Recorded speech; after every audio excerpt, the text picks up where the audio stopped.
welcome to Lessons After Session. I am Jen. I'm Trev. How are you? We've been on a 2-week hiatus. We have been on a 2-week hiatus. Life happens. Life does happen. So I'm so glad to be back. I'm so glad to be back. Yes, me too. Me too.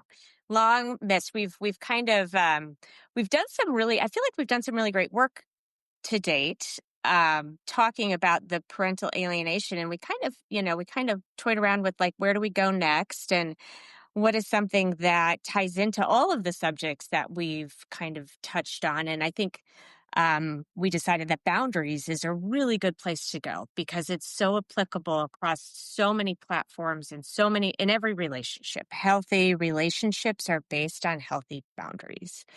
Um, Absolutely. What yeah. is what is a boundary? What is a Ooh. boundary? I get asked that a lot.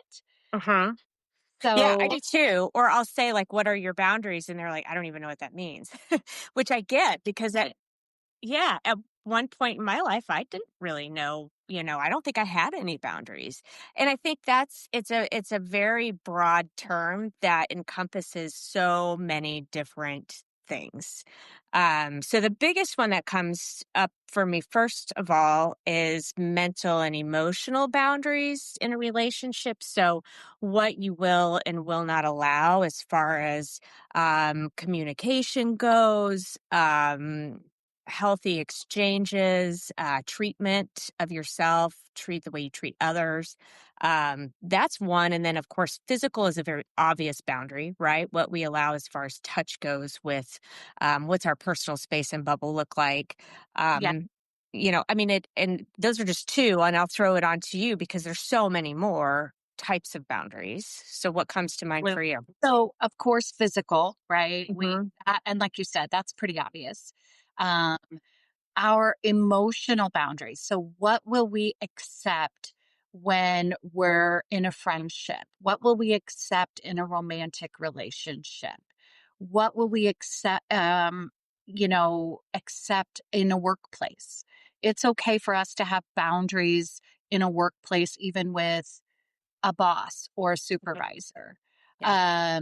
I think there are boundaries of I mean, we could get really intricate because there can be boundaries of what I will talk about and what I won't. Hmm. I think about the last 8 years. One of the hot things that comes up every holiday season is will we talk politics at our holiday meal? Hmm. So really conversation boundaries. What will I not talk about with this person? What am I willing to talk about with this person? So I think in the emotional or kind of mental space of boundaries, you can really break that down into multiple things like communication, um, what I expect as far as emotional needs. What are my boundaries with, you know, um, how much I want to do recreational companionship with my partner. So, I mean, you could just break it down and down and down. Yeah. Well, and I think within that, like there's different types of boundaries. So you have the emotional, mental, you've got the physical, you've got financial boundaries, you've got, Ah, um, you know, yes. yeah, there's so many different types that like really every area of your life that you think about, you could find, okay, where are my boundaries there? And we have them just subconsciously that we've put in place and we don't even recognize that we've set them up. But I think the most complicated ones and the ones that probably need the most attention for us to discuss are what you're talking about is those relationship boundaries. But even within the relationship boundaries, we have family relationship boundaries are going to be different than your spouse's relationship boundaries.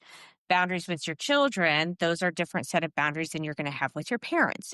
The Yes. workplace boundary is going to be different than you have with your actual friends. Your friends are going to and workplace are going to be different than any type of blood family relationship. Absolutely. It's so complex. And I don't think people spend enough time really, really pondering their boundaries in all of those relationships and all of those settings. Yeah. A couple of things that have come up recently, not only in my own life, but then just, of course, talking to people, is boundaries in the respect of kind of for those of us who are givers. What will I give? And what is my intent in giving? And I think a lot of times we get really gray boundaries in that area because we want to help and support the people in our lives that we love. But the lack of boundaries there becomes kind of this gray area where you kind of slide into a little bit of maybe codependency. You start to slide into the area of control where you're really trying to control outcomes and things that happen by lack of boundaries. So doing things without being asked, um, being asked and not having, no, not even being in your vocabulary. So those are the type of boundaries that I feel like get really ugly fast. And that actually, like Yeah. in the very beginning, I said healthy boundaries lead to healthy relationships. I think the lack of those, and that's what we mean by that, actually goes into this place in relationships that becomes very toxic, where relationships then all of a sudden turn to this place of being transactional. And transactional relationships are incredibly unhealthy because then it's conditional love, not unconditional.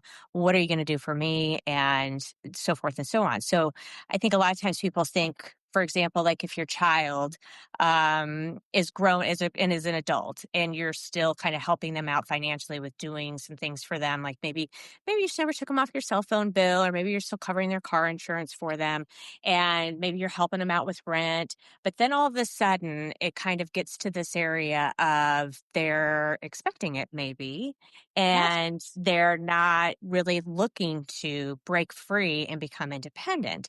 And then if you try to kind of pull that back, then they get really angry and upset. So then you say, "Oh, no, I don't want that because you're my kid. I love you." So you just continue to do that. That can be kind of you're first of all, you're tied to them. So there's the codependency piece, but also, I think that kind of lends to this piece of you are doing them such a huge disservice. And I think that's the one thing that boundaries too, people say, well, I can't do that. I can't say no. I can't set that boundary. Well, if you don't, you're robbing the person you love of the opportunity to grow and to do things for Absolutely. themselves. And that's the piece that I think that so many people miss is they realize that the very thing you're setting out to do, which is to love this person, to help them out, is the very thing that you're not doing. Yes, because then they are not able to learn that they can rely on themselves, they can problem solve, they can fail and climb out of that failure all on their own. And there is so much growth that Mhm. comes with that process. I think Yes. also, as you were talking, it there's this other piece of what that does to you as the people pleaser, this giver, this person who has this heart that always wants to help others. Mhm. When you're unable to set boundaries for yourself to stop doing that, or you start contemplating, I need to do that, now you have this internal struggle. And I've experienced this where, oh my goodness, I started realizing what that means for me, why I'm so afraid, or why I have been so afraid at times to say no more, or now I'm going to change this Mhm. boundary from what it's been. I and other people really struggle. Oh my gosh, I'm not going to be liked. I'm going to be seen as this bad person. My identity has been wrapped up in being the helper, the giver, the kind person who never lets anyone down. Yeah. And you go through this inner dialogue and this inner struggle. And it's really important to recognize that you can be both. We come back to this time and time again. Two things can be true at the same time. I can Mhm. be a helper and love people and want to give and have boundaries that keep me sane, Yeah. that allow another person to grow for themselves and Mhm. learn things. Those two things can be true at the same time. Absolutely, absolutely.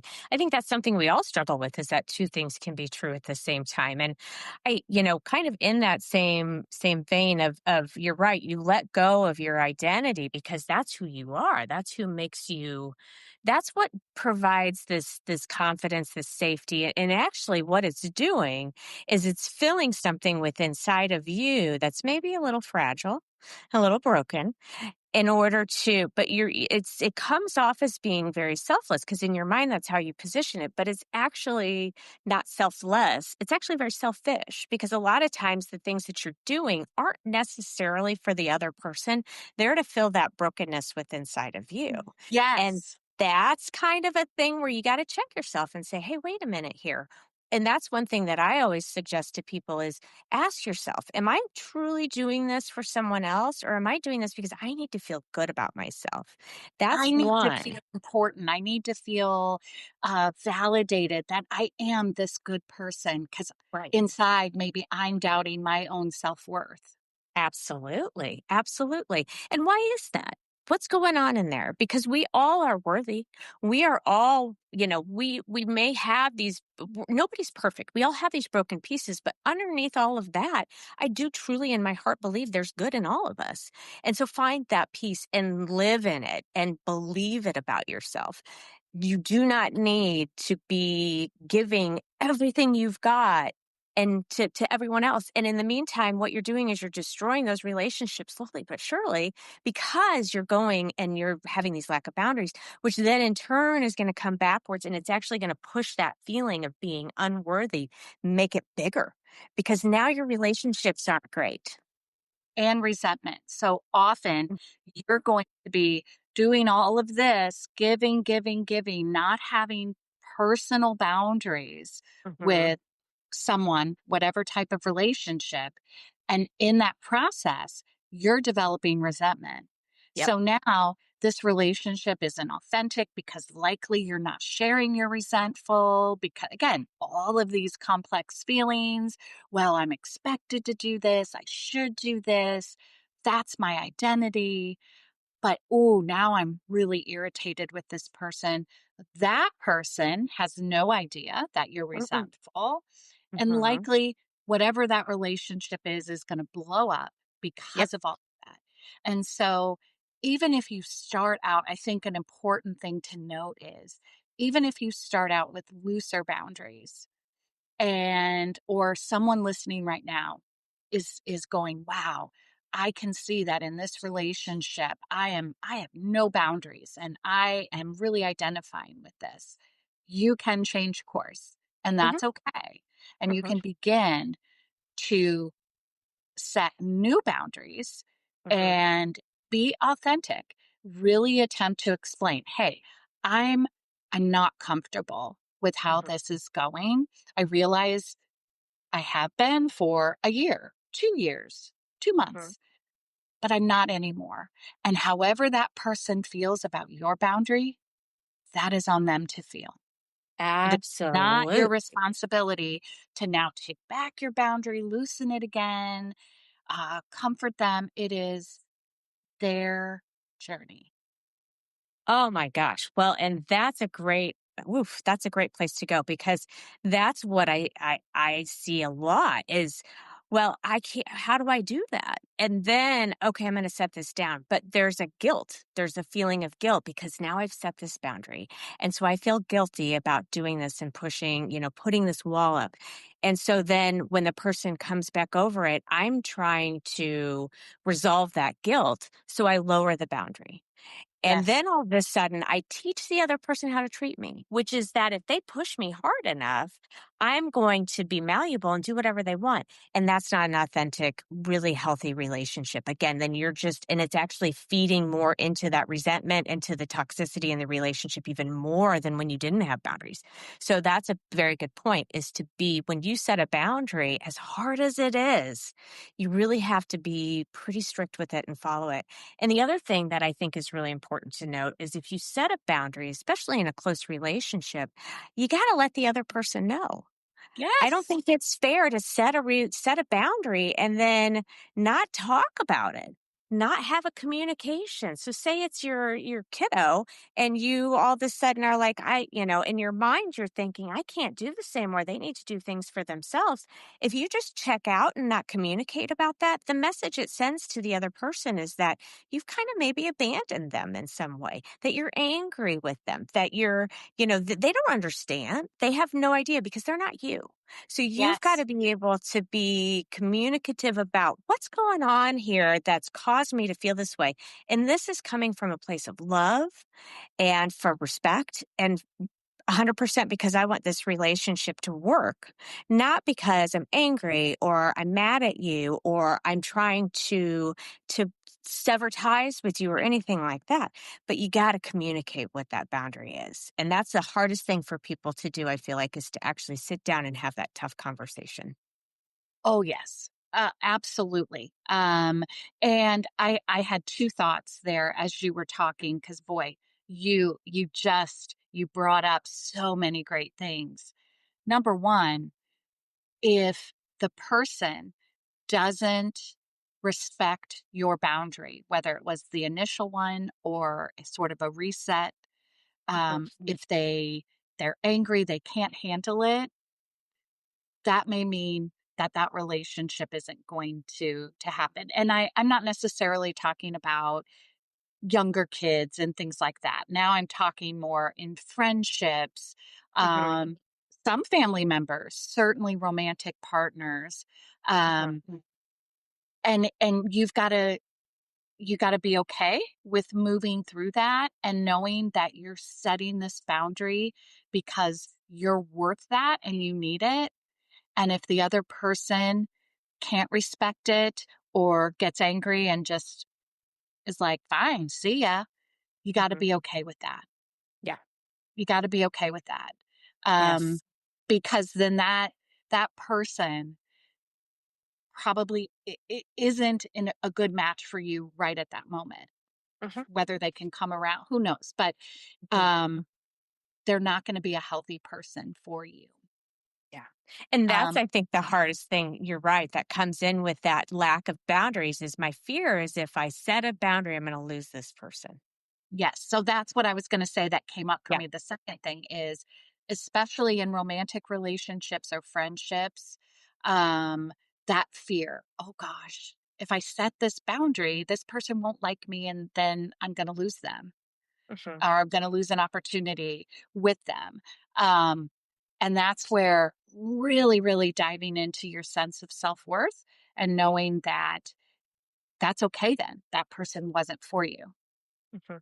because Absolutely. it's okay for you to have specific boundaries of what you need in a relationship. And if someone can't meet them, that's just that because someone else Mhm. will. Yeah.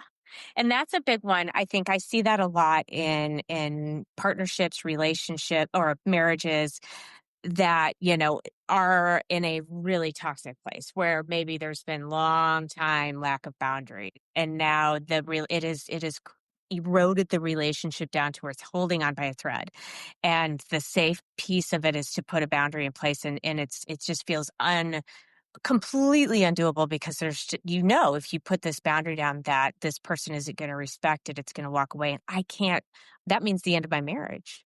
That means the end of my family as I know it, my family unit as I know it. And I think that's a really hard thing for people to wrestle with and deal with. And I think that takes some time. It depends. And that's when we talked about the complexity of boundaries because it's so different in every situation. And I think that's probably something that would be really good for us to delve into next time is maybe some scenarios where this is what's going on. How and what boundary do I set? What are the things that I need to think through with this? Where might I get stuck? Where might there be walls that I can't overcome that prevent me from doing these boundaries? And I think that might be a good place to kind of go to because there's some really common ones that keep coming up for me that I hear frequently that I think we could probably get into. I think that's a great plan because something else I just thought of, it again, all the different ways. What happens if you're in a relationship, a marriage, and it's your partner's family members or parents that you want to set a boundary with, right? And Mm, you've got this husband or wife or boyfriend, girlfriend who is like, wait, those are my parents, or that's my mom, or that's my grandma. Um, so I think getting into scenarios could be really helpful because that's a really tricky one.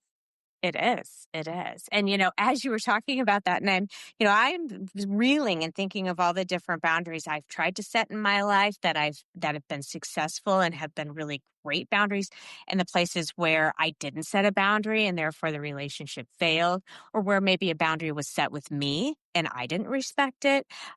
We're all human and there's all those things that go on. But I think that is the other thing too, is we're talking about boundaries and setting them with people, but in our lives and relationships, but it also depends. So much of it is on the other person, right?